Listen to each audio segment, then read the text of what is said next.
Hello! Oh my goodness, a blank table. What is this? I know, it's really out of character. I've never done a video like this before that wasn't either an unboxing or a playthrough of something, but this question gets asked all the time of me. Where did you get that 3D printed model? What is that? That wasn't in my box. And so I just wanted to take some time today to talk about that in case anybody had any questions about it and why. This will answer why I think that 3D printing is the absolute perfect sister hobby to board gaming. So first thing I always get asked about is the little tokens that I have on the screen here, right? And I use a lot of various looking tokens of various colors and shapes and sizes, and it's simply just to help me keep track of things. Now, when you're playing by yourself and you're not talking to a camera, it's a whole lot easier, I assure you, to keep track of what's going on. You're not talking out loud, you're not worrying about dead air, and is this the best move possible? All of those things you're concentrating on are very difficult to keep in mind what you're supposed to be doing. So I have found that using little tokens, like, hey, I need to remember to go to these spaces, or sometimes on the overhead camera here, it's hard to see what's going on, so obviously this isn't going to work, but I have these little green guys to maybe make something more visible for you, the viewer, to see. I'll put a miniature inside of it that, it's just a gray blob that you can't see amongst the beautiful artwork, right? These came from somebody's tic-tac-toe set. Most of these models can be found online for free. You just download the file, load it up in your printer, and hit the button, and like magic, it just spits it out. Anybody who's done any 3D printing knows that it ain't like that. Okay, and these were the X's, obviously, and these are also good to help me, remember, hey, I don't have to worry about that spot this turn, or this skill has been used. It works great when I don't have room to tap a card, mark a card as exhausted or whatever. I can use something like this and just throw it on there so that I know that for this round, that card is now out of the game. So I find that having, a little smattering of tokens just really helps me. Objectives, I like to use these for objectives, right? Don't forget that, the players are down here. We need to get to that area over there. I think that you can find most things. You can actually find, I typed in cylinder model and came up with this perfect little thing here. This is what I use on the little green screen over here to raise the cards up so that the camera can focus properly on them, right? It's just a weird quirk of the way I've got this set up. I needed a raised platform. So then I made these. These came from somebody's model on the Cults 3D website for the game Gaslands, right? And I loved the way they look, and I thought these would be great as little reminder tokens for things. And so I printed out, obviously, quite a few of them here, and in various colors that I typically didn't find on a board game, perhaps. Yeah, you see a lot of yellow, but this is a little bit more neon. This is like a green apple, a very bright green, something that maybe could stand out more. These were my original ones, I believe, and they've become very handy for counting, actions and things like that. Now again, maybe in most scenarios you won't need something like that in your own little home setup or whatever you've got, or out at your local game cafe or whatever. Maybe you don't need that. These I use a lot for things like on Gloomhaven. These were great to remind me if an enemy was shielded. Sometimes I forget that somebody was going to take some damage or whatever, or shouldn't take some damage because they have a temporary shield. So I needed a generic little shield icon. I found this somewhere on Thingiverse and just printed out a whole bunch of them and put them in a little sauce cup or whatever. Now originally I was using these guys and they're fantastic, and I have a whole, I think there's 5 or 6 different colors of them. These used to be made by Fantasy Flight Supply, but they're no longer manufactured, so you can't get them anymore. And while they're wonderful, I use them, or at least I used to use them a lot until I made a lot of these things to keep track of actions and whatnot in playing Zombicide or something like that. They were fantastic. So I think you can still find these for $3. I think you get, this is probably 2 packets worth, so this is probably $6 worth of them. This was before I realized I could just print my own and make them look like, whatever I wanted to. I'm not a 3D modeler. I have never made a 3D model in my entire life. Everything you hear is free. It was produced by the 3D printing world and given out for free. Those little cups that you see that I use, these guys right here, I made a whole bunch of them just because I like to have different colors. I think it's kind of fun to just have different colors for things. I'm not going to pull them all out, but you'll get the idea. The person who made these wonderful things, I got this from printables.com. Right, and you can use these for anything. These are great for even your office, right? Because they stack. You can have rubber bands and paper clips and what have you, push pins in them and everything too. But they also hook together, right? Now, your printer better be dialed in to some extent, right? Like mine, could probably use a little work, but with enough force, you can get them together, and it's nice because they stay together for you. So they're great. These come in different shapes as well, and different sizes, and so you can get them in whatever shape and size you need. I found these to be generally what I wanted, so I printed out a whole mess of them. And again, I found that that model, the STL file, on printables.com. Now, one of the things that people do with 3D printers, I find, is they print out a lot of tchotchkes. They print out just stuff, and I have never been big on that. I didn't need any more plastic stuff laying around my life, so these tokens all have a use, right, in my little setup here, but normally you wouldn't do that. So what else could you do with it that wasn't useless, right? Like, how many Pikachus do you need to print out, right? How many closets for Barbie do you need to print out? Believe me, I've printed a lot of Barbie stuff, hangers, you name it, right? I have a daughter. So I originally was really into the idea of something like terrain, right? So with terrain comes a whole lot of little things. Now you get into the thing where do you get a, let's call it a plastic printer. I'm not talking to the 3D printing crowd here. I'm talking to a board gamer who's never printed anything before, right? And these 3D printers can range from like $100 to, let's just say, $1,000. Let's just try to keep it realistic. I'm not sending you out to go buy an aluminum 3D printer or something, or something that prints meat. I'm talking about just something that you would have at your house to make little stuff like this, right? So in that range of $100 printers to $1,000 printers, you wind up with like Bamboo Labs, Prusa, and on the other side you have like Creality, right? You have these like Ender printers that everybody has. I think if you could find something towards the middle, you'd be better off than starting out with an Ender. That's just me personally. I started out with something really, really, really low end. It was some i3 clone. What was that thing? I had it in 2018. It was my first printer, and it was god awful. It was Monoprice Maker Select Plus, I think. And it had a bent frame straight out of the gate, but I didn't find out any of this and what was wrong with it for forever. It was far too late to do anything about it. And I hated the hobby, and I thought, this is ridiculous. I put so many hours into this. What a waste of time. But I was still interested in it, and I ended up getting a new printer. It's a Prusa MK3S Plus, and I love it. I can just press the button, walk away, and magic happens. That was on the higher side of the expense, though, right? Now, not to say a dialed-in, like, say, $99 Ender 3 can't do amazing stuff. I'm just saying, do you want that to become your hobby? Or do you just kind of want to make cool stuff? And how much do you want to spend to make that happen? There is a very real world there where you can do a lot of, I have a new hobby, or hey, I can make cool things for my hobby and it's not too difficult. On the other side, you also have resin printers, right? I do not own a resin printer. I don't want to be responsible for anything that dangerous. I just don't like the idea of the toxic chemicals and whatnot, and so I don't have one. However, that's where you're going to get into your miniature making, where you can make all kinds of amazing little miniatures that you really can't do without extreme effort with the, let's call them plastic printers, the FDM printers, right? And while you can make some amazing stuff, and I'm going to show you some stuff here today, it's never going to be as good as a resin printer. So that might be a road to look at as well. Or if you have maybe a garage or a shed that you can kind of climate control, that's a perfect answer to have them just sitting side by side, printing out whatever it is that you need all day. I kind of forgot, you know what, let's just finish up on like the general purpose stuff before I get into like the weird specific type things, right? So another thing that I did for a while was I thought I had found, and yes, there's a lot, and I'm actually missing probably this many of them. Every time I would get a new color, a new filament, I always wanted to see what it looked like when it was printed. And so I had this one file I used that would print me out like a little, like a swatch piece and two of these. And it was great because I would play a game and I would say, I have a little bin for these. Now, these are fantastic for cubes. I found that I didn't like them for anything else. So while I found out I preferred these, print yourself out a smattering of things, right? Just find out what it is that works best for you. I found out these worked best for everything except for cubes, and these work best for cubes. So I kind of have these laying around. I've been giving them out to friends. Some of my games actually have them living in the boxes now just because they fit in there and I happen to have a color that matched a piece for them. But by and large, I don't know what to do with them. Like I said, I keep some in my car to give to friends when I go places or whatever.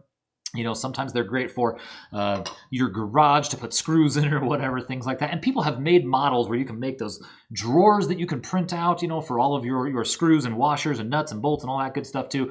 I just have these because they're all board game parts. Now, another thing that I find is a lot of board games don't have the colors, oh, that's the wrong one, don't have the colors that I want, right? So my daughter, 6 years old, loves the color pink and purple and rainbow and shiny golden.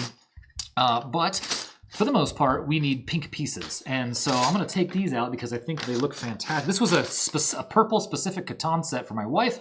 As you can imagine, that's her favorite color.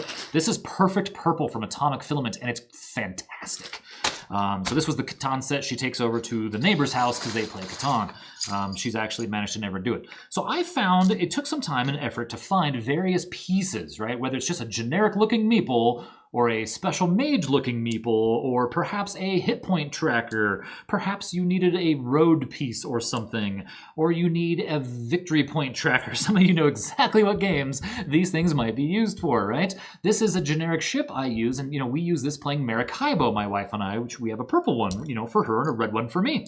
Sometimes you need like a factory or something, or a little hero or whatever, right? So I have assembled myself some STL files that I can load up whatever color it is that I need, whatever color it is that I want for those pieces. Maybe the game doesn't have a green set, and I have a friend who loves, wants to be the color green. We have a yellow, a blue player, a black player. We have me. I always play red or maroon if it's available. Stuff like that. You need some generic, 8mm cubes, we can do that, right? So I have just made myself various colors and a whole bunch of pieces. I load up the file, I have 2. You hit print, you come back a couple hours later, and you have like half of this bag printed. There's a train in here. All of this stuff that we ever need if we're playing with certain people, we have certain colors available because, again, Maracaibo is a great example. I like to play red, and there is no red in that game, and it breaks my brain. I've played red for so long in every game that if I'm not red, I might move the wrong piece. I realize that's just a complete failing on my own part, but what's really cool is to have my own pieces, right? And so I use these for various things. There's little houses in here, there's obviously like generic pieces for things like Catan and whatnot. All of this stuff is available for free. I just collected various things and put them all into one file for myself, and now I can in 2 prints, I can print out a whole baggie of these things in whatever color anybody needs from me. It's fantastic. That's how I also wound up with, some of you've noticed that I have various colored dice. You can get a bag of the like Chessex, D6s or whatever you want, but I wanted D6s of whatever colors, so that when my friends come over and we play, I can hand them a bag and say, this is all your stuff. It's got your favorite colored dice and all your stuff. And it's become, such a part of our gaming time, or at least it used to when we played games together, that you just assume that person is that color. You know that one character is playing yellow, or that one friend of yours is playing yellow. So that character on the table is yellow. You move their victory point tracker, right? It's become very easy to know who's who. Oh, look, I didn't think I had them over here. I did have more. See, there's more of these.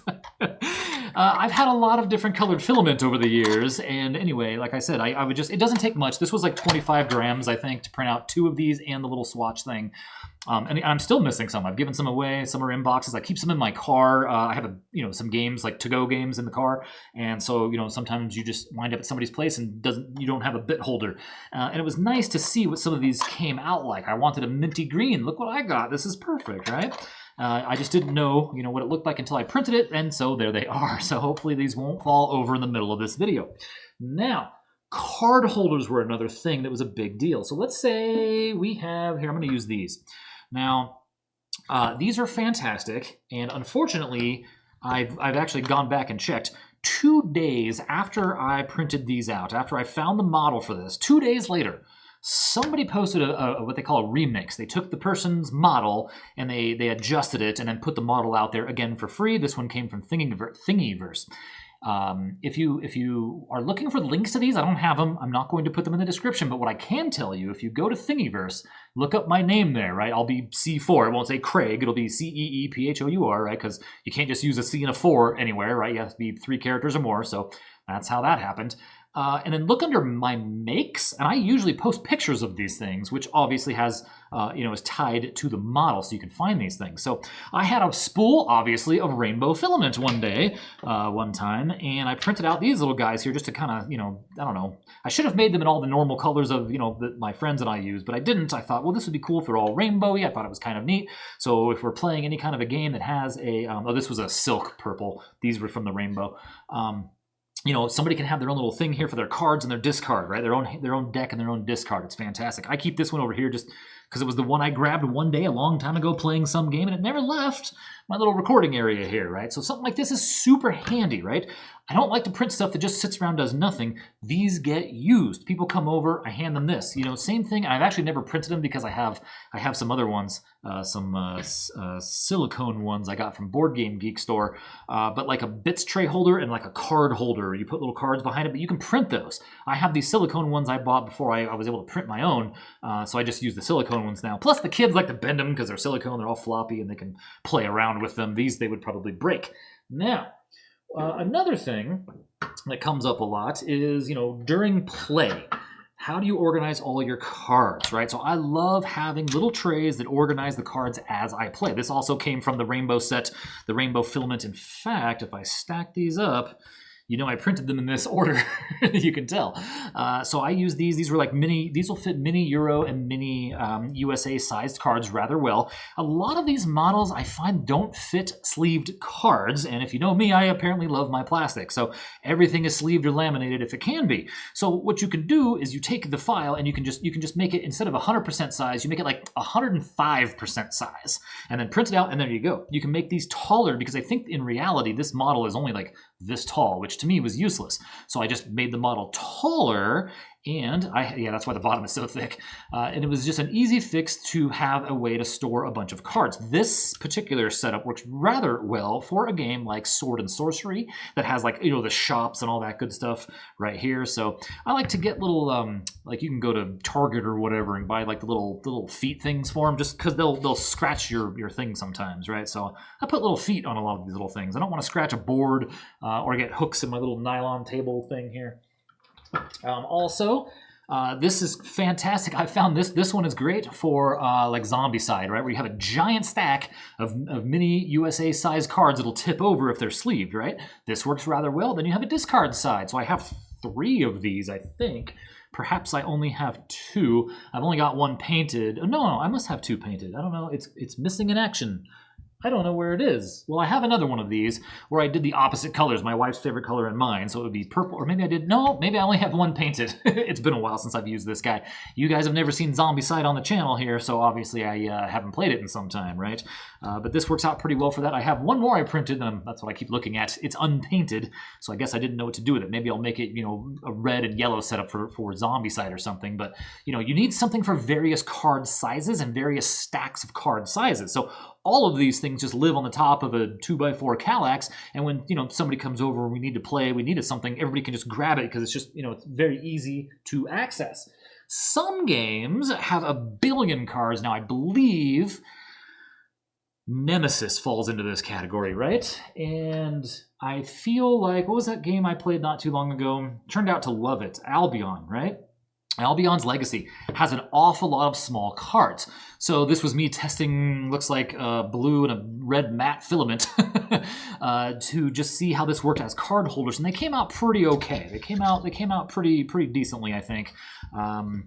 They work rather well. I think this was a Nemesis model. I can't really remember. I also, oh, it must be, because I have a big guy here where the tip of it broke off, and this is why the silk filaments are a little bit testy, I think. See, this broke. Yep, there you go. See, this one's weak as well. See, they're not the strongest, some of these, and I always planned on reprinting it, but I never did because I haven't ended up using it. But the silk filaments might have a little bit of layer adhesion issues, and I typically don't like them. And so I think I bought some purple silk, rainbow silk, and I had a brown silk, and I decided I do not like the silk filaments because they're just a little bit weaker than I want them to be for some of these things that are very weak. So I liked the idea of having a rainbow one of these things, but it was just too weak, and the tip broke, and you can see how weak this really is. Right now, this is not common with anything else, like with regular, and I just use PLA plastic, right? Nothing fancy, nothing special. This one's solid, right? These are great.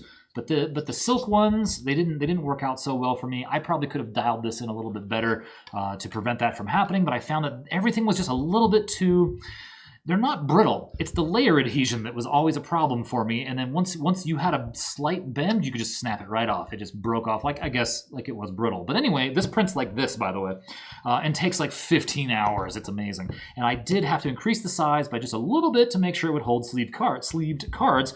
But it even works just like this, just fine, even though I broke the tips off. That's fine. It's been invaluable for games. Think of Shadows of Brimstone. If you had 5 or 6 of these, you'd have that game handled, right? So there you go. There's another game I own a lot of, and I've never, ever actually ever played it. I intended to for the channel one day, but we'll see. Now, another thing that happens, and I think these guys make an appearance on the channel all the time, right? I printed out a number of these things. I have a couple of these. There's a few missing here, so I have a weird little side table I normally don't have set up over here today, so that I don't have to keep getting up and pausing the video so you can hear me ramble about 3D printed garbage. These came from a Terraforming Mars kit. Somebody put together a whole kit of awesome stuff for Terraforming Mars. I wanted card holders, and I didn't want to go buy any, so I printed them out, and I decided to do them in my favorite color that is no longer manufactured. 3D Solutech used to make a Merlot. I mean, they're not even around anymore. They made this green apple that was fantastic. It was spot on. Oh, I don't know what the pieces are, but they're in Marvel Champions. One of those pieces is this color green. It's like perfect. So like I literally bought that green to print out a holder for that game. But anyway, so I printed these guys out, and then I realized I wanted one for discards, and so I did like a granite. I know this probably won't show up very well, but it has little pieces of black in it. It looks more like granite than just plain white. I really, really like this, and it's kind of neat. And of course, I put those little sticky feet pad things on. I don't want to scratch a board. I put these on my boards a lot when I'm playing a game too, and just sometimes this plastic can be, have a little rough edge or something, so just elevating it a little bit just kind of prevents that from happening, and I don't have to worry about it, right? So these things have easily, 100% been my most used things, are these boxes right here. This one works really well as well for, again, Gloomhaven, Sword and Sorcery, the timing thing for the deck of timing cards for Sword and Sorcery, Gloomhaven for the hateful modifier deck that always gives me zeros or the misses, when I'm doing my big hit. This is a great little thing for that. This was also that granite PLA that I used here. I just like the look of it. I have a brick one too. I don't know if I can show that, but you can get whatever you want in colors. It's really cool, and that's why it's so much fun, right? I really enjoy, and we're going to see these later, I really enjoy printing out things that are color matched. And so, I like to put bits into things that you can see, right? So if I have green pieces, they might wind up in here. Sometimes I have like all black cubes that wind up in my little black bin and they don't work. Guess what? I have a white bin. I put them in there and you can see them. They stand out a little bit better. So it's just little nice things like that. When everybody comes over for game night, you can whip out all this cool little stuff and all the colors matched. Everything looks really neat. And it's not useless stuff. This is all stuff that has a purpose and gets used. You can see it's a little dusty. Some of it's, I say as I use it all the time, I kind of have the ones I use the most out here on the table already. So I think that's kind of it for just general ideas on the kind of things that you could use your printer for. But sure, you could hop on Etsy or whatever and buy little wooden, birch wood ones that you can create, and that's fantastic. That's awesome. Of course, I'm not trying to sell you on a 3D printer. I'm just trying to answer some questions, right? Like I've printed locks for things, little latch locks, to keep my, she was at the time, very young, 1-2 year old. She's starting to get mobile and whatnot and opening up. We had this big sliding cabinet thing, and you can print out like a little latch lock to keep them out of it without having to go to the hardware store and buy all these things. There's so many things. I printed out, this is one of my favorite things. I love useful stuff. A friend of mine has some fancy blender, and the little lid part snapped, and he's kind of a 3D print hater. He doesn't like them, and he doesn't see a point in them. They're all garbage, but he pointed it out to me. I typed that up, and sure enough, somebody had made the model for me. Again, I've never modeled anything myself. So I printed it out. I sent him 2 of them. It's been like a year or 2, and he just mentioned it like a week ago that the first one is still holding fast. So I love it, right? It's pretty fantastic. Now, one of the other things is, of course, we're going to get to inserts, and we're going to get to, let's go to terrain because it's all right here. Inserts are going to be a little bit bigger of a deal. I'm going to have to take just a quick pause to go grab those inserts and set them up on my little table here. So another thing you can do, and I apologize for the state of this thing. It is probably very dusty and not painted. I started to and did not, but you can print out a very nice looking, and the pieces aren't glued, so it's 3 separate pieces. Like the top comes off, right? A dice tower, right? So I put like a first coat on here of what I wanted to do to get an idea. I was gonna make it pretty like the picture, and then I just never got around to it because there's no time to paint when you're very busy. So this thing is fantastic. It's pretty big, right? And it's a dice tower. This was made by Fate's End, and this was given away for free. And my understanding is she sells, you can buy the model. A lot of models you can buy, a lot of models are free, but she gave out this one for free just to show off what she can do. And it's amazing. You print it in 3 separate pieces, and it's fantastic. It just all goes together. You can glue it together or whatever. I had high hopes to paint this up all fancy one day, but then 2 things happened. I got really busy with stuff, and I realized I actually don't like dice towers. So I don't know what to do with it now, right? It's a great little showpiece. Everybody looks at it and goes, wow, you can print that? Yes, you can. It took 35 hours, but you can print it. It's really cool, but, am I going to use it? Probably not, because I don't like dice towers. They make too much noise, and I really love that, let's do it, right? Maybe it's because I'm in Nevada, right? It's just that whole gambling thing. You're throwing dice at the craps table. So let's talk about terrain a little bit. One of the things that, you kind of get into when you're board gaming with some of these larger games is you have the idea of, little miniatures on the board. Then you have a flat little piece of cardboard to indicate a door or a lava spot or a trap or something. And this is what really set me off. It wasn't all this garbage. It wasn't all these little things. Like I said, I bought the Fantasy Flight Supply pieces, tokens. You can find little bins in your cupboard in the kitchen, right? I actually use, oh, look. I have like 40 of these things, right? Because, I'm American. These these are KFC. These are from KFC. These are reusable. You can throw them in the dishwasher when you're done with your mashed potatoes or whatever it is that you get in the single serving size. They give you this thing, right? I have a giant stack of these things, and they're fantastic. They have lids that seal really well. So, and the other thing is they're not tall. So, like in my copy of, I can't believe I've mentioned this game so many times this episode, this video, and never actually played it on the channel. Maracaibo, which I love, actually has one of those in there for all those little discs, all your upgrade discs, right? And I keep it in the box. It's a very low profile thing, and they work great for holding stuff, right? So anyway, terrain. So terrain is what really got my brain going. Was I wanted some fancy stuff for Gloomhaven, right? Which, of course, Gloomhaven is one of the first things that you see when you're getting into board games, especially in 2018 when I did. It was all the rage. So you buy Gloomhaven and you punch everything out and go, this is amazing. And you put your awesome little mini down. And I actually really liked the standees for the monsters, but what I didn't care for was all the flat stuff. I thought, I need little miniatures of stuff. And if you have a resin printer, lucky you, that's amazing. You can make the most detailed, incredible stuff with a plastic printer, the FDM printer, not the SLS resin printers, right? So we're going to focus on just to keep it real low level here. This is all I have is a plastic printer. We can go take a little tour of it and see what that looks like. All right, I apologize for this section of the video. It's going to sound a little bit different, but I want to show off some of the stuff I'm talking about here. You can buy quite a plethora of plastics here, right? All kinds of different colors, and it's one of those things that just kind of becomes, like buying paints from miniatures or buying miniatures themselves. It becomes an addiction in its own, right? Because you want to have all these super cool colors, like this one's clear, this is glow in the dark, just to make some cool stuff. Just to make stuff look a little bit neater, and you never know what you might need, right? So over here is where all the magic happens, right? This guy right here cranking away at all hours of the night sometimes, making the cool stuff. This is just what it looks like. It makes a lot less noise than you would think. It really does, especially in this little, this cheap little cabinet thing here.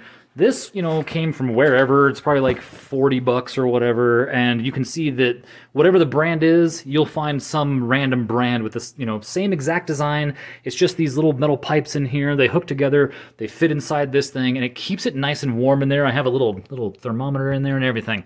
But it's convenient. It's got little pockets on the side for stuff that you might need here and there. And there's holes out of the back so that you can, run your cords through it and try to keep most of the heat trapped in there.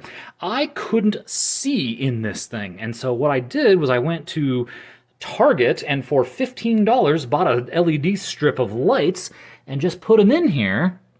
and it lights up beautifully.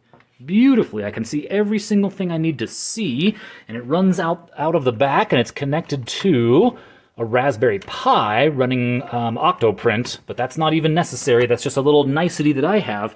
And the power button for the lights is right here. They have 3 different levels of brightness. And so you can do this with just this single button. I mean, there's all kinds of, you can get lights that are controlled by a Raspberry Pi. You can get lights that are just on all of the time. You can get whatever it is that you need. But I found that, you know, cheaper was fine enough. It was like $15 for like a 13-foot, whatever that is in real units. You know, 3 meters or so of 4.5 meters, I don't know, of LED strips, and it's great. They were super cheap. They work fantastic. I've got some up in the front, I think, up in the top there, and then down here on the bottom, just so you can see when you're in here. There we go. I ran out right there, you can see, but it's plenty bright. So I would definitely recommend something like this. That was kind of a game changer. It really helped stop pieces from warping and whatnot. But this printer is pretty fantastic in itself. So yeah, it works great. And try not to go too hog wild when you're buying colors, because it gets expensive really fast. So you still can print some pretty cool stuff out. Now, I am the world's not only A, worst painter, but B, like lazy about it. I just never find the time to actually paint. So what I have is a whole lot of things that I printed and primed and didn't get around to painting just yet. But, you know, if you're looking for some walls, you know, you can find ruins of walls. I think I have 4 of these and probably 10 of these little sized ones, and you can build yourself a little dungeon. And if I had enough pieces, I could play something like 2d6 dungeon, you know, 4 against darkness. You know, you could play D100 dungeon very easily by creating this over your little grid, and it's awesome. Having this little 3D bit here really is fun to me. I like seeing it on the table. It's not as practical as you'd think. Now, again, I apologize. There are doors, right? These are like half painted, half testing different colors. I literally have one. I wrote test on the bottom of it in paint.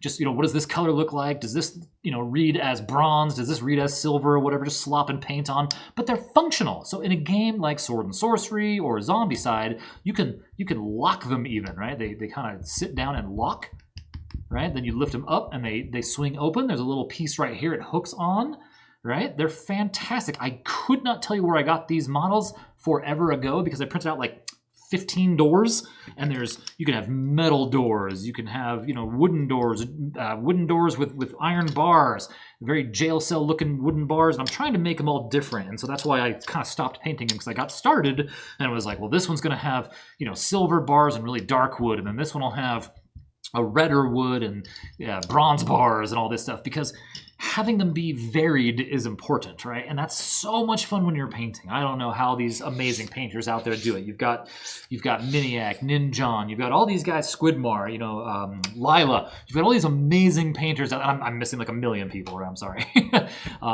that paint stuff like to a super high level of detail. You don't need to do that. You don't need to do that. You need to get something that just looks good.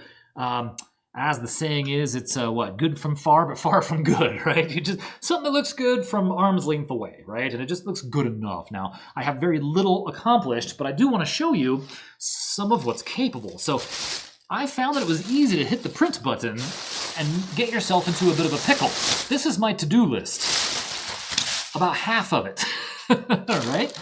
And I find that if you go to something like, you know, in any given place, you know, Thingiverse used to be very popular. It may not be the best, and there may be some issues there, but whatever.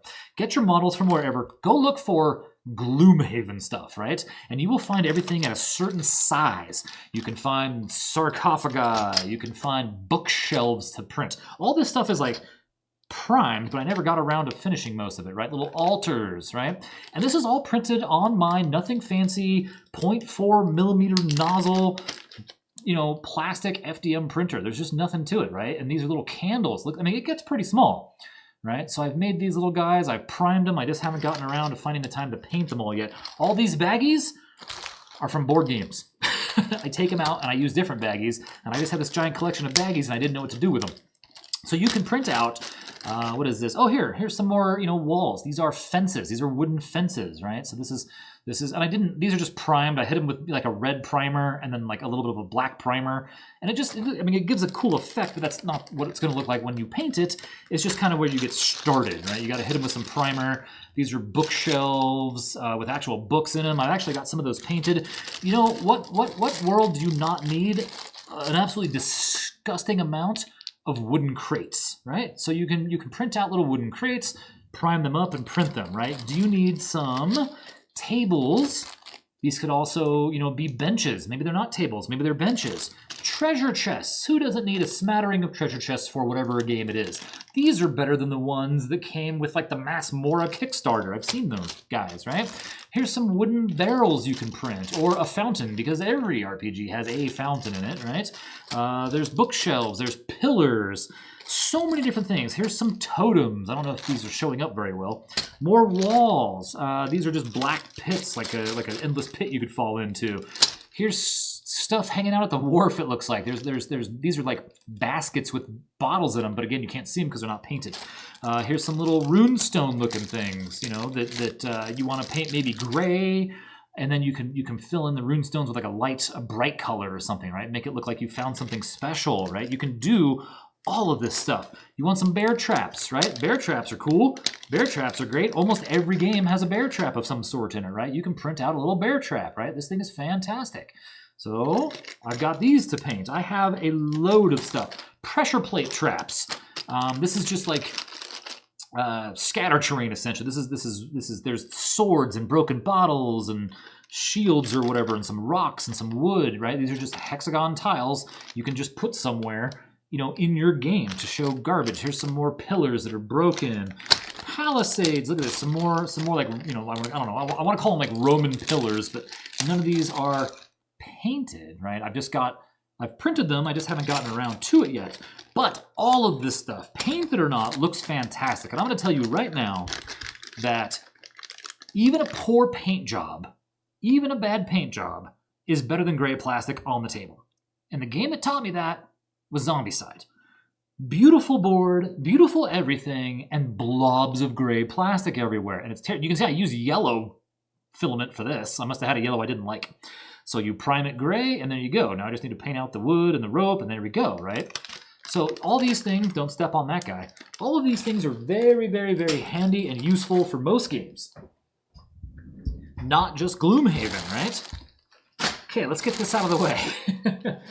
This is only like probably 80% of the to-do list. I've still got stuff. I have a little area where I paint and stuff just sits there for months.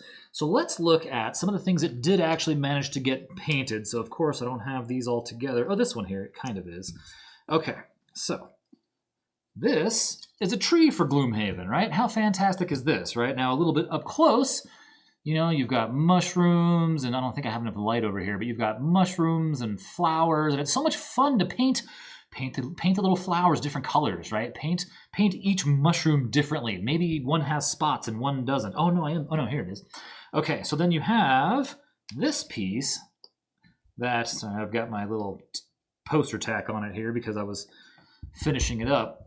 But these, fit on here, and usually I have the colors on here, but there's little nubs on the top. I color-coded them, and I just haven't put the colors here yet. I have an older set. I did do the colors on, and it worked great, so I wouldn't have this problem. But they fit right in here once you figure out which way they go. Anyway, and there's your tree, and you can take this top piece, and it fits in here too, so you have this pretty little Gloomhaven tree, and if somebody flies and ends their movement there, right, they can land on the tree, right? So that's that. Or, if you want, set it down, whatever. That could be a bush.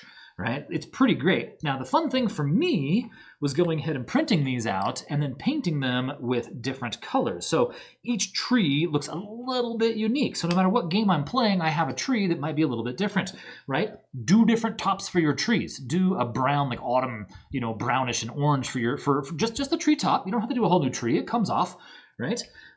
Then you can do different colored flowers, different colored rocks or whatever, so that every tree is unique. And I found that to be so much fun. I don't know how these guys do it to paint Warhammer armies, and they're looking at a book or whatever, and they're trying to mimic what has already been done. Have fun. Do whatever you want. Make your army look like whatever. I don't care, right? Same thing about this. In fact, I found that it was even more fun to mess with the models a little bit. Like so, in this case, this one has a skull in the little hollow in the tree, but the other two do not, right? So I just glued a little skull in there after it was painted. I don't think I can do this right there, right? So this is, just hanging out in that one tree of all the trees, right? And then you can use this stuff for any game. So I have this, $3 little plastic sterilite bin here with some of the painted terrain in here, just to show, some of the things you can do. Any game is going to have big statues, right? So this was easy. You print this big thing out, which is, God only knows, this could have been from a chess set, right? And you just paint the whole thing one color, give it a different colored base, and there you go. Now you have a hall with the lords of the dwarven territory looking down at you as you have them, on your table. Make a whole bunch of them. It's easy to paint these and watch, a terrible movie while you're doing it, right? Like Jurassic World or something, right? There you go. You line it up, and now your little hero can come in here and do their thing. Now, I know I don't show off a lot of, this kind of stuff on the channel, so it's all the other stuff you've seen. I think it's kind of worth taking a look at some of the stuff if you've been on the fence about getting a 3D printer. Again, I'm convinced that every game needs at least one fountain, so it's kind of just a joke around here. So I printed out this little fountain, and that's not blue paint. That's a little bit of blue, it's not ink, it's blue dye mixed with Vallejo water, still water effects, I think it's called, and then just let it dry for like 3 days. It took a long time to cure, and there you go. And then I have a clear one because I have a disagreement with somebody of what color water is. I'm convinced that I'm right, that it's very, very, very, very, very, very, very light turquoise. Fill up your bathtub, you will see.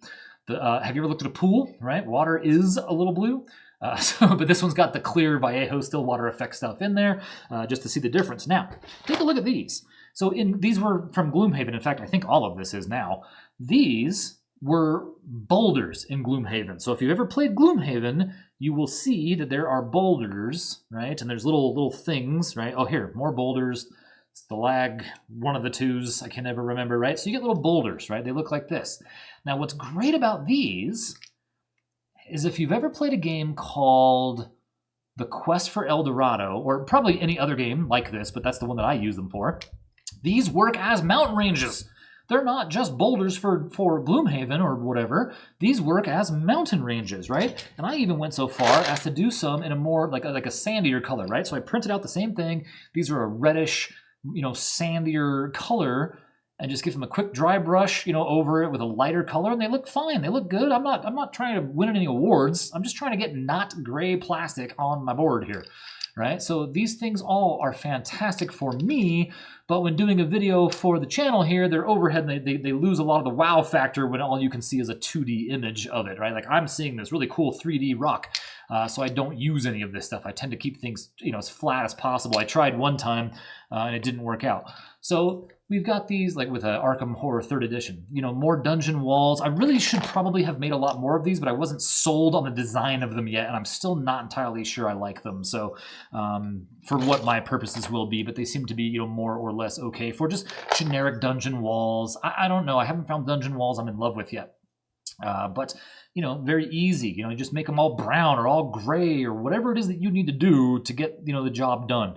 Throw a wash on it because you're not trying to impress anybody. Who cares how messy it looks? It looks a lot better than just gray plastic. This is funny. I can't believe this is in here. I didn't know where it was. It was a little rat. With a sparkly purple or blue. This was, I think, oh, that's glue. That's Elmer's glue that's all sparkly. And I printed out the little rat. And what is it? The Mind Thief? What is it? It's a Gloomhaven character, and you have the little summons that are just the little swirly circles. I wanted a little rat man, right? So I got the little rat man right here that follows me around. This is my little rat guy, right? So you can print out little things like that. And again, this is pretty detailed, for what I'm trying to accomplish here. It doesn't need to be amazing. And this didn't come from resin, right? And I glued, it looks like an acrylic base onto it. And there you go, right? That's my little rat guy. Over here, I probably have a bunch of traps or something. So these are crystals, right?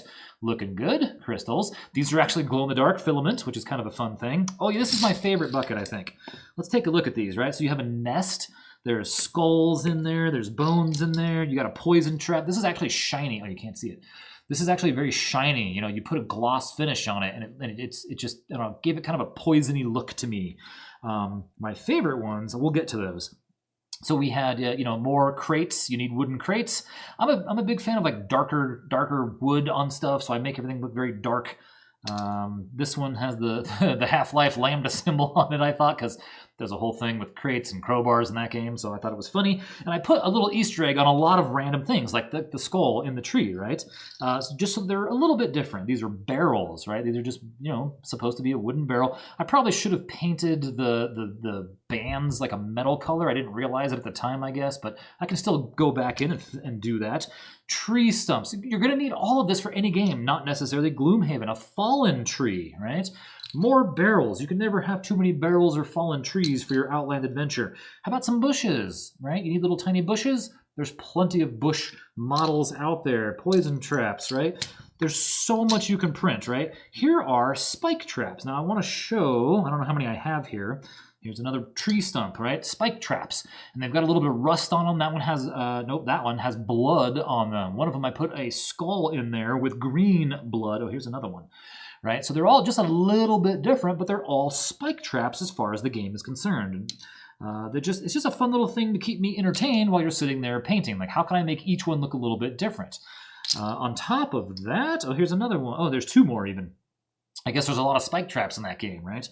But it just makes it a little bit more fun when they're all a little bit different as well. In this case, these are all looks like the same. Just piles of remains, it looks like. Those were probably not fun to paint.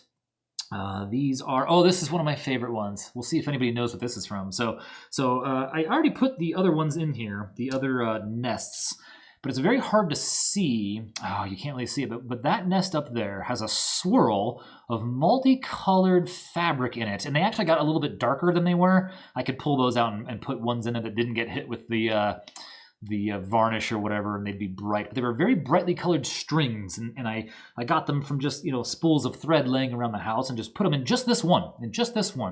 We'll see if anybody knows what movie that's from. So anyway, you got nests, and then there were more trees. There were these. I loved painting these. There are thorns in Gloomhaven, and so I was able to paint up all of these a little bit different. There's a lot of shiny blood. Some of them have skulls added. I put little trees, little foliage in them. Well, only one of them is like base. That's this guy. Only one of them has nothing in it, right? There's just nothing fancy here. Yeah, this one doesn't focus for me. So, but this one, you can get little foliage, little plants, like it's camouflage. It's masking the trap. This one has flowers. They're very brightly colored flowers, and I know it's hard to see, but all this stuff is really small, and all of this came off of, I don't even think it was this printer. I think it was the bad printer I had, because all this small stuff worked out really well. That one's got some kind of a skull in it, right? So you have a lot of fun doing this, making all these different traps and whatnot, making them just a little bit different. Here's another one of my traps. So these, and I probably don't need to pull them all out, are different terrain types, right? Like, so you've got some water hexes, right? And what I've done here is I printed out a whole bunch of just different water and lava hexes and painted them up, and there you go, right? So instead of using the tiles, you've got little water hexes that I made them dark because I wanted them to be like, you know, and shiny. Dark when, you know, you can't see the bottom of the pit maybe or whatever. And it's neat that they're shiny because it looks like water when you're at the table. When they reflect light, it does kind of look like water. And I think what I did here was I also used that Vallejo water effect stuff. Once I painted them, I then put a little bit of that on there and let them dry for a couple of days. The lava is different. This is just printed this way, and then I just painted it. And that's that. That's what the lava looks like. But anyway, they're a lot better, you know, than just using cardboard pieces. They just add a little bit of flavor to it, and it was a whole lot of fun to do. I don't think I have anything else here to show in this regard, so let's go ahead and take a look at the big daddy of printing for board gaming now, right? We've done you know, the kind of littler things that we could do. Now it's time to get into the inserts, so I'm going to have to do just a little bit of magic here while I clear all this stuff out of the way and bring in some boxes, and we can talk about a few uses and take a look at a couple of the different inserts that I've printed. All right, so there's no good way to do this other than to just show you. Let's start with, there's one more fun little thing, right? You can make player mats like this. This is for Gloomhaven. You put your character on the bottom, your cards go in here, right? Your combat cards, the modifier deck, right? Your discard pile over, it even says discard, and your lost cards go over here. Status effects go on the top, money and whatnot go down here. You can put your item cards across the back. This little thing is fantastic. So you make a couple of those, and you're good. Now, you've all seen those, $70 birchwood insert kits that they sell out there, right? They come flat. They come like, when you get them, they're like a bunch of LPs just showed up at your house. Kids, LPs were so those are fun. They are neat. I have a couple. I think I gave one away. What was it in? It was in Seven Wonders Duel. I had that little wooden insert, and it was phenomenal. I don't remember where I got it. I started with an R or whatever it was. It was great, but it didn't support the latest expansion, Agora, whatever it was. I could get 2 out of 3 expansions, so I gave that copy away. And the insert, everything. Here you go. Gave that away, bought another copy of the game, and then printed an insert that works with the expansion. And that's the one thing that you have to be concerned about with these inserts is if there's an expansion, you probably want it all to fit into one box. So just be aware that, people take the inserts that do exist and they can modify a piece or 2 or 3 so that the insert you already have printed isn't going to complete waste, right? And we can actually see an example of that here with a couple of these I'm going to show you here in a minute. All right, so just as an example, here's Jaws of the Lion, a game that probably an awful lot of you own. My goodness, there's a lot of stuff in this box, right? So one of the things I printed, oh, how cute. Nobody's ever seen these before except for me. So these are labels. I have a first print of this game, so I didn't get very good labels for the monsters. So somebody out there thankfully solved the problem and made these out. These are initiative tokens, right? And they work wonderfully for this game, but the ones I have are too small to read. So there's those. Yeah, I'm never going to get this back in the box. This is going to be a nightmare to fix when I'm done with this video, let me tell you. I don't like using the little hit point counters. I like putting the standee in these guys and using dice to keep track of the hit points, right? So that's what these are. And since then, if you go looking around, there is a mini D10 version of these things, which is even better. Somebody out there made an incredible little stands for those. So these, right, look at how great this is. It's just a tray of all of the monster stands, right? And the bosses just kind of lay on top of the other creatures. And the little tiny, look how small this thing is, right? I can't read that, but it does even have a spot for those to drop right in there. Okay, right? This is fantastic. How amazing is this? You know what? I can't disassemble all of this stuff, but you get the idea, right? I don't want to make too big of a mess here, right? Look at this. Each and every character has their own whole little bin, right? All of it slips right in here. Your cards are, down underneath here. Let me close that so I don't knock all the pieces out. All your cards sleeved, mind you, fit right in here. I printed out a little one for, so all of my characters needed initiative markers as well. So what I did was I printed these out in different colors than the bad guys, and then this is just a Sharpie to make it blue over the white plastic, right? You can see it's white plastic with just a Sharpie so that when I'm moving these around, I can see that that's the bluish character, right? Maybe not the best idea I ever had, but there it is. I could have done it in blue, but I did them all at once, so I did them all white so I could just paint them or Sharpie them or whatever. But each character has their own little box, so you're ready to play. There you go. There's the hatchet stuff, all the cards and everything. All of the cards are in this one nice little tray. Here's the Valrath Redguard, right? Check this out. Same deal. It all fits in here wonderfully. So whoever made this insert, absolute genius, right? You've got little trays. I want to take these out is the reason why I'm going so far in here, right? So there's little trays here for all the little things that you're going to need, right? Here's your treasure chest, traps, rubble piles, poison it looks like, right? The elemental status effects are in here. Here's all your hit point counters, your gold. There's the standee pieces that I don't use, but look at that. They made the thing so it fits them all in there perfectly. It's incredible. And then there's all your status effect tokens. This piece is fabulous. They just drop right in there, right? And then of course you have this for all of the cards in the game. I can't imagine playing this game without this. Honest to God, this insert is incredible. You can see I even used my favorite Merlot color that they don't make anymore to print this insert because I liked it just so much. Look at how well that all puts together. Now, half the the trick with some of these is figuring out how the stuff that isn't sleeved goes back in there. And of course, I have made a problem for myself by, laminating things and using card sleeves, because a lot of these things don't support card sleeves. How did I have this in here? I have created such a problem for myself that I will never figure this out. So let's move on to the next one, I think, here. Maybe, well, no, this shouldn't be too hard. It's just this one piece on top, I think. Right, but you get the idea here, right? And normally you wouldn't have these in here. I have like 8 billion of these things I printed off, and I don't need them all. I could have had each, Gloomhaven and Frosthaven with their just sharing a set, but I didn't do that. I went ahead and put them all in their own. Each game has their own collection, so probably not the wisest idea. Now, that's a medium-sized box, right? That Gloomhaven, Jaws of the Lion, you can print this kind of stuff out for, Big Daddy Gloomhaven as well, too, but you can also do small little boxes. And while it seems like it doesn't make a whole lot of sense, every little bit of organization helps. It's really great, right? So Jaipur, we know that. So some of these haven't been opened since I moved, and so things are going to be a little disheveled here, right? So there, right?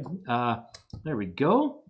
Jaipur, look at that. It fits. Sleeved cards, of course. The bag is tucked in down here, and these are separate trays that come out, and I probably can't get them out because it's a tight fit right now.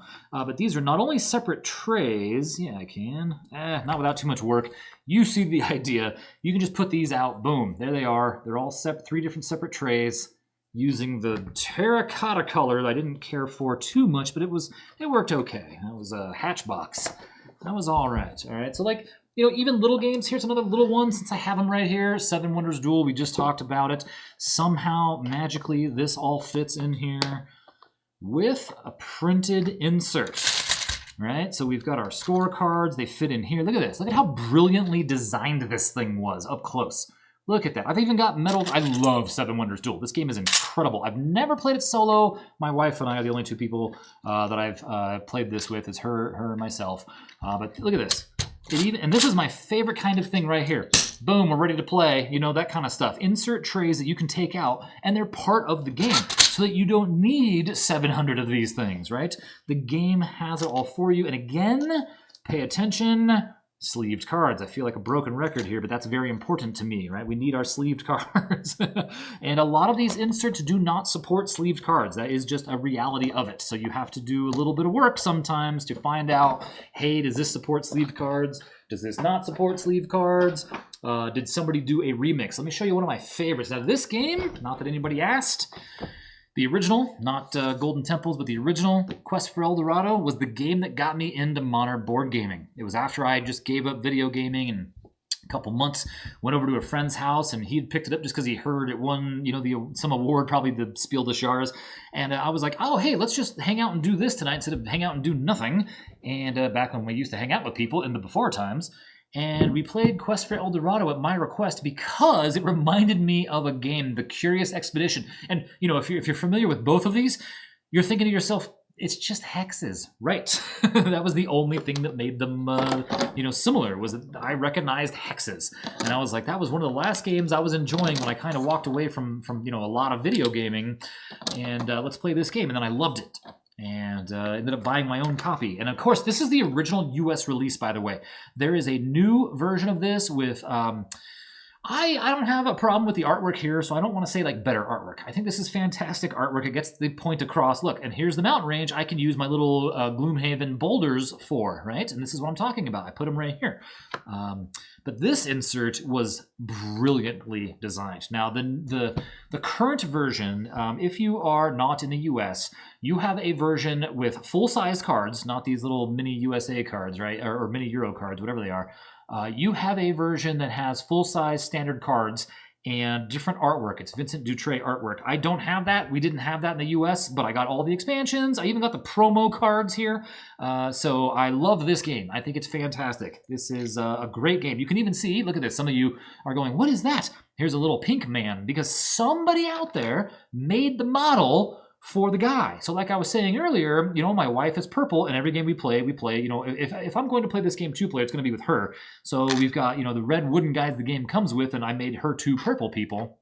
And, we have yellow and green. I think did I print green, or did it come with it? Green is printed, right? Because I have a friend, He hates this game. We'll never play it, but in case he comes over, I have a little green man for him to be on the board. And of course, we have a pink here, right? So you can print out different characters. I just threw them in the box because there was more than enough room. The expansion barriers are separate even. Somehow I got these backwards. But yeah, this game is phenomenal, right? And then I printed them in different colors, you can see, because the main colors of the game, what I should have done, this is a two-parter. I should have made like one of these two green, just to get the green piece on there, but at the time I wasn't thinking about it. I just wanted to get this printed out, right? But this one stays in the box. This insert could come out, but it doesn't. It stays in the box. I like how thick the walls are. This thing is not going to break. There's not going to be any kind of a problem with this thing. This thing is fantastic. There's little hidden compartments for stuff even, right? Look at that, even more guys. That's because I have all versions of the game in here. So yeah, love this game. I wish I could play it more. I wish it had a solo mode. Yeah, love it. One day I dream that my daughter will play this game with me and stomp me at it.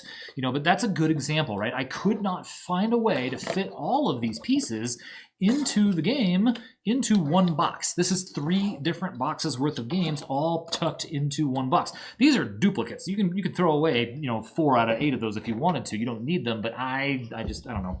What if one of them gets damaged or something, right? So there you go. That's what that looks like. Another example, what if, here's a solo game, I've never played on the channel, but I want to, right? Hadrian's Wall, fantastic game, a ton of fun. You wouldn't think you would need too much setup for this, and you don't, right? But it's even better with an insert because you can go boom, boom, boom, you know, grab your cards and shuffle them, you know, your one set, and you're ready to play. There you go. Well, shuffle the main stack of cards and then grab your one and then the enemy, like the AI. And there you go. That's it. Ready to go. Now, I wish I could have printed these in different colors and kept them as one piece, but I couldn't. I'd have to paint it. So now I don't know how I had it in there, but anyway, it does all fit. Now, here's a perfect example of an insert that I had to do a little bit of modification to. This is not what the model looks like when you go to the internet and you find the model, the person who made this. So what I had to do was I had to take this piece and shorten it up by like 3 millimeters. Then this piece increase by 3 millimeters that direction, and then probably 3, I'm just making up numbers, and then probably, you know, let's say 5 millimeters this way, and then shrink this one by 5 millimeters so that it could accommodate sleeved cards, right? So that's a thing you just kind of have to look out for, because, you know, turns out most people are nuts and they don't sleeve their cards, right? I don't know why. So, but another good example of a fantastic insert, brass, and you can see what team I'm on. So this right here, it does fit well into the box without an insert, but you know what? It fits even better with an insert, I think.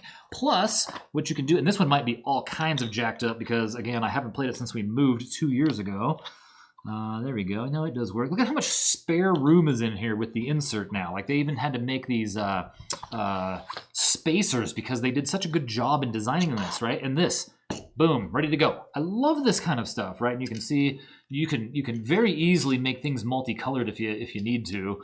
You don't have to, of course, obviously, but I thought it was cute to go ahead and just do this so that they're easier to see and they're all in one bin, right? So there's that. A little tray for all of your coinage, right?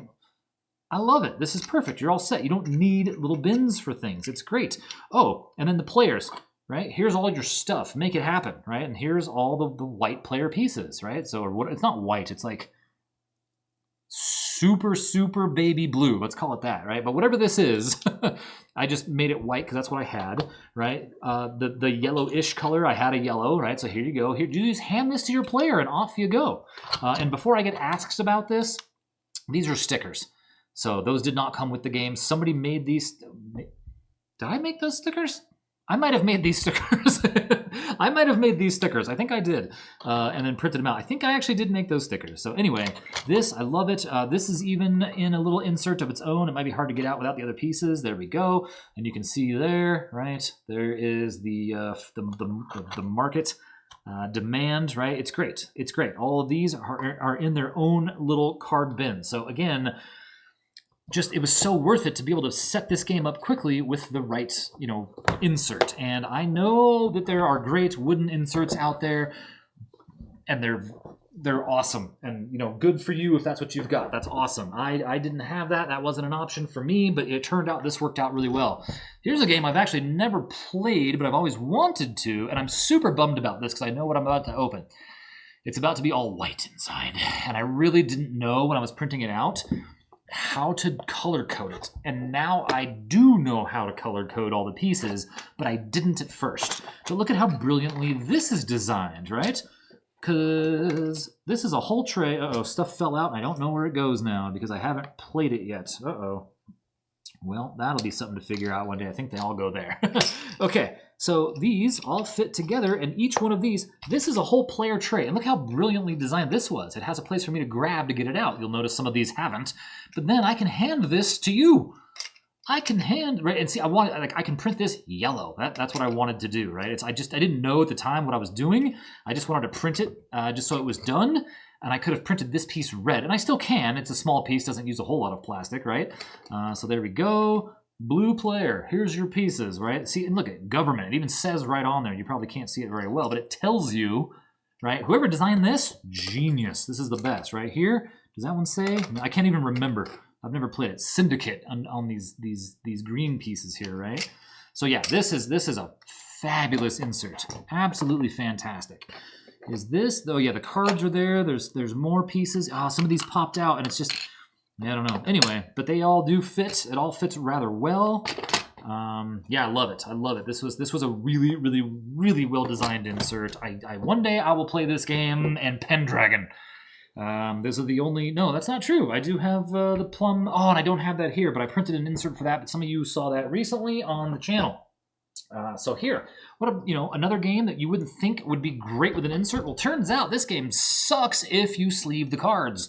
So for a long time, and I'm sure a lot of you do this, you either A, chuck the insert completely and just throw everything in baggies, and you wind up with a pile of baggies in here, or you take an X-Acto knife or like a hobby knife, right? Or scissors, and you cut the plastic garbage insert that it comes with away to give you more space for your cards or whatever. And that's what I did for the longest time. And then somebody designed this beautiful insert one day, and I just had to print it, right? So here's one section for all these are spare sleeves of the type I used. They don't make them anymore, so I had extras, right? And this will fit all your little coins, right? Wonderful. And it didn't use a ton of plastic because of the way they designed it. And this part here, still kept the original plastic that you get when you buy the game. This comes with the game, and this comes with the game, and they used minimal plastic to make the insert part here to hold them all for me. And most importantly, it supports sleeved cards, and not just sleeved cards, but it supports, or it doesn't use a whole lot of plastic. And another thing that you're gonna come up with on some of these games is, does the lid close? So you kind of have to pay attention to, does the lid close, right? Sometimes you get these inserts and they don't let the lid close, which is a real bummer. So, but that's really cool. And there is, I believe there is one insert out there, maybe, that fits all three of these in one box. So maybe somebody will have to check me on that. So let's show. So this one, oh God, I made a Gaia. I printed out a Gaia project insert for a buddy of mine. It was phenomenal. I wish I could show you. I loved what I did with that one. What I did with that one was lots of different colors for all the different stuff. It looks incredible. And this, you've recently seen on the channel, so I don't think I need to pull it out. But basically, this is what we've got here for Under Falling Skies. I did two-tone colors because the box, when I looked at the box, I thought, I see a lot of red and blue on here. Let's just do a two-tone mashup of stuff. You've got this awesome thing. And here's a good example. This insert, originally designed, did not hold this. Somebody said, okay, don't print these two pieces made by the original designer. Instead, print just this. And so they redid this one piece. So I did that one piece, and it allows you to fit this third person's piece into this same insert. So 3 different people, went to task to make this amazing insert to get Under Falling Skies together into, a nice organized system here. It is wonderful.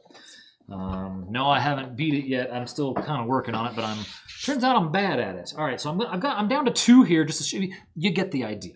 Is that some of these inserts are incredible. Now this one, is a tank of an insert. This is some heavy stuff here. Oh, I didn't grab, I was going to grab the colonists. That's a great insert, and I didn't grab it, and now I brought in a side table, and now I can't get out. Okay, so this game, I've actually never played it. I've always wanted to, because I loved what little I played of Robinson Crusoe when I first got it, and just haven't played it since then. I did get the adventure book finally, and I do not have an insert printed for Robinson Crusoe, because I have too many pieces for it and don't know how to make that happen yet. But here we go. This is First Martians, and there is a wonderful, wonderful insert created for this game. Look at this for a second here. There's little thumb spots, like little finger holds, you know, you can use to get this, your finger in here to get these out of here. Look at this. Beautifully designed, used an absolute gargantuan amount of plastic, but worth it, right? Look at this, look at this. This is, I actually didn't like this orange, which is why sometimes that happens. You buy a color and you're like, it's not as vibrant as I wanted. What do I do with it? You know what? You just spit out a fat insert because you're going to use, you know, 2 pounds or a kilogram of plastic, you know, pretty quickly, right? So this holds all your pieces. Look at this. Look how great this insert is, though. Before, this game was a collection of baggies and just an absolute madness disaster for me. Look at this. Trays for all, I don't even know if this is in the right spot. It's just where I put things. Sleeved cards, they fit, right? And my sleeves, those look like they might be a little short. I don't know what they are. Usually I'm using the Fantasy Flight sleeves. Anyway, right, so you've got this little finger hold to get your guys out, all the stuff. It's fantastic. I think this one has a slight bit, yeah, it does. I have one too many pieces in here, I think, from a promo set, and they don't really fit. I mean, I guess I could do that, and now that'll fit flush. Maybe, yeah, that's flat. I think I have promo pieces in here. I don't know if they're labeled or not, but I definitely remember getting promo pieces, so I'm a bit of a junkie. Look at it. Even a special spot with a finger hold for this little guy. Oh, it's amazing. I love this insert. I've never played the game. Yeah, I must have used a different kind of sleeve because I put it, whatever it was, in there. They're probably Gamegenic Prime. All right. Let's see, and last but not least, the first insert I ever printed, I even remember the name of the guy. His name is Reaverman. If you go to Thingiverse, you can find this, and this was the first insert I ever printed, and I love it, and I really wish he would revisit it and maybe modernize it for some things, because I had to do a little bit of funny business to make it fit with one of the expansions later on, but his work was top-notch on this. So here we go. Look at this. This is what made me fall in love with the whole 3D printing thing, right? So the original version of this didn't have these 2 pieces. There was something else here. I don't remember what it looked like now. I've long since got rid of it, but the original design had other stuff in here because these were not part of the design. Neither was that part of this. This came from Venus, and this came from whatever expansion had the fish market, right? So somebody again said, "This is a great design. Let's add some of the new stuff in there." And sometimes you get little spacers in here. And so they made these pieces that fit in here and allow you to fit a little bit more. I don't even know what some of these pieces are. I haven't played this game in an eon. Love it, though. I wish more people would play it with me. So I did recently get the solo expansion for this. I've just never checked it out yet. But how cool is this? Look at that. Individual bins. And this was the original design from Reaverman, right? Now look at this. These are brick. Boom. Brick. All right? So I have a lot of fun trying to match the stuff.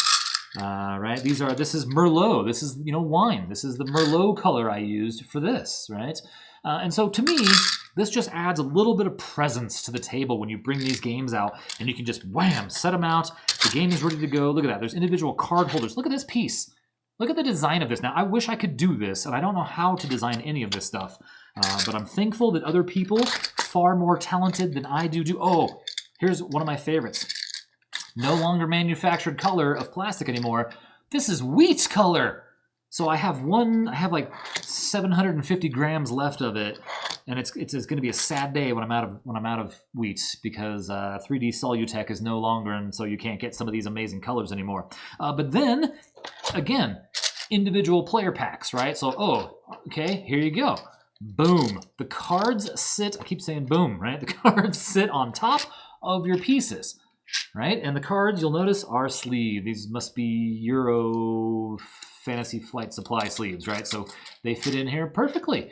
Kind of as a little lid to keep your pieces together. And I can just, people come over, I hand you your box. There you go, right? It's fantastic. So I think, you know, obviously the whole point of this video was to show off that I think that 3D printing is the perfect sister hobby for board gaming, and I can't imagine why you wouldn't want to get into it. However, for these big inserts, I do think that you probably want to stick with the plastic printers, right? Like your normal, like when I say 3D printer, what most people think of, right? That's an FDM plastic printer. Get all the air out of the old dusty Concordia box.